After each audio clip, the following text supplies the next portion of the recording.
The most news in the morning. CNN's American Morning. Weekday, 6 a.m. Eastern. What's your theory behind what's going on here with these sightings? Documents released via the Freedom of Information Act confirm that these types of incidents have occurred going back to 1948.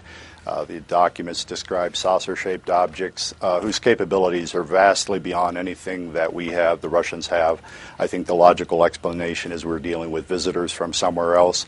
Regardless, there are a number of cases now. I've interviewed over 120 former or retired Air Force personnel who've talked about UFO incursions at missile sites, at nuclear weapons storage areas. The incident at Malmstrom Air Force Base, Montana in 1967 did involve the appearance of a saucer-shaped object above a nuclear missile launch site. Seconds later, all 10 of these missiles controlled by this site malfunctioned. And the two officers involved, including former Captain Bob Salas, who was at the press conference on Monday, by the way, testified that he was sworn to secrecy and told never to discuss this. He kept his silence until 1996.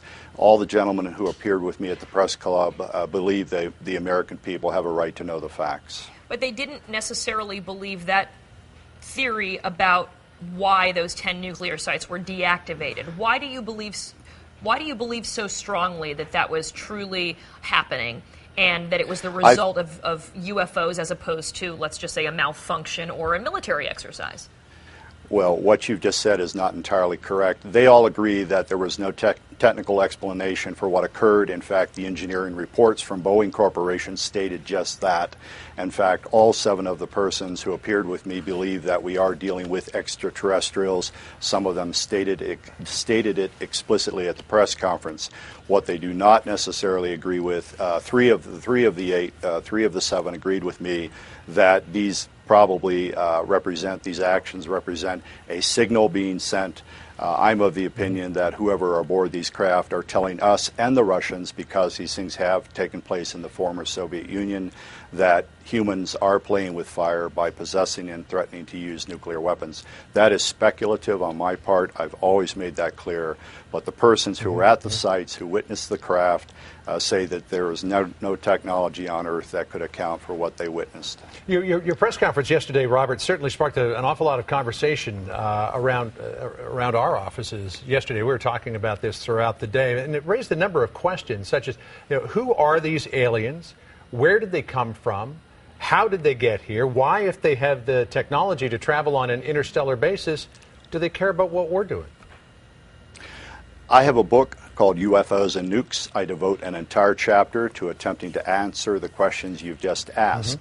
I think most of the answers to those questions are in the realm of speculation, frankly. We don't know. The people at the Pentagon and the CIA and the Kremlin may know the answers to your questions. However, what I simply point out is that you have countless incidents now, and I've investigated over 100 of them and have over 100 witnesses, indicate that craft of vastly superior capabilities have been monitoring the U.S. nuclear arms program since the 1940s, and on occasion, according to these ex-military personnel, have tampered with the weapons. What I also point out is the persons who spoke with me on Monday, by the way, again at the press club, were persons who were vetted by the U.S. government to launch or otherwise operate weapons of mass destruction. Right. These are clearly level-headed persons that are now saying that UFOs have shut down our nuclear weapons. Well, so the question remains then, I mean, this has been the subject of conspiracy theories for decades, as you referred to, the Freedom of Information Act freeing up some of this testimony so that people can read it. What does the government have to gain by blanket denying that we've ever been visited by UFOs? The RAND Corporation, which is a think tank, did a study for the Air Force in 1968. The Brookings Institution, which is a think tank, did a study for NASA in 1959, I believe, in which they said basically if extraterrestrials are here, governments have nothing to gain and everything to lose by admitting that without knowing the full intentions of whoever might be here. Are they hostile? We don't know. Do they intend some nefarious activities toward humankind? We don't know. So basically, you know, the odds that the U.S. government is going to admit that there are craft flying around American airspace that run rings around our own aircraft, literally, and we hope they're friendly because we can't control them. And, oh, by the way, they seem to be interested in our nuclear weapons and seem to be shutting them down from time to time. The government has everything to gain by keeping quiet about that.